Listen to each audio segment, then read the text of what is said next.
ഉയരത്തിൽ ഇന്ത്യയിലെ ഏറ്റവും വലിയ പൈറേറ്റ് ഷിപ്പ്. 4 റൈഡുകളിൽ കേമം ഇതാണ്. ജമ്പിംഗ് മെഷീൻ, എനർജി ഗ്ലോ, അങ്ങനെ സാഹസികതയും വിനോദവും ഒത്തൊരുമിക്കുന്ന റൈഡുകൾ.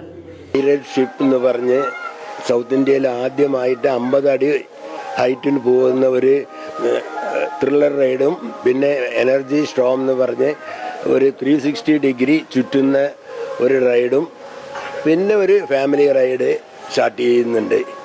2 ഫാമിലി റൈഡ്, തകടാന്നും പിന്നെ ബൗൺസിങ് മെഷീൻ. അത് 2 ത്രില്ലർ റൈഡും കേരളത്തിൽ തന്നെ ആദ്യമായിട്ടാണ്. കമ്പയറിങ് ബാക്കി പല പാർക്കുകളെ നോക്കുമ്പോൾ ഞങ്ങളുടെ റേറ്റ് ഇപ്പോഴും വളരെ താഴെയാണ്. വളരെ നന്നായിട്ടുണ്ട് കേട്ടോ. ഈ പുതിയ സംവിധാനം ഇപ്പോഴത്തെ കുട്ടികൾക്കൊക്കെ ഈ ത്രില്ലായിട്ടുള്ളതല്ലേ വേണ്ടത്. അതിനിപ്പോൾ ഇതിൽ വന്നാൽ രാവിലെ മുതൽ വൈകുന്നേരം വരെ ആസ്വദിക്കാനുള്ള സംവിധാനം ഇവിടെയുണ്ട്. ഭക്ഷണവും വിതരണം കൊടുക്കുകയും ചെയ്യും. ഫാന്റസി പാർക്കിൽ നിലവിൽ 25ഓളം ഡ്രൈ റൈഡുകളും 20ഓളം വാട്ടർ റൈഡുകളുമുണ്ട്. കുറഞ്ഞ ചെലവിൽ സഞ്ചാരികൾക്ക് ഒരു ദിവസം മുഴുവൻ ചെലവഴിക്കാവുന്നതാണ് ഇവിടുത്തെ പ്രത്യേകത. ഏഷ്യാനെറ്റ് ന്യൂസ്, പാലക്കാട്.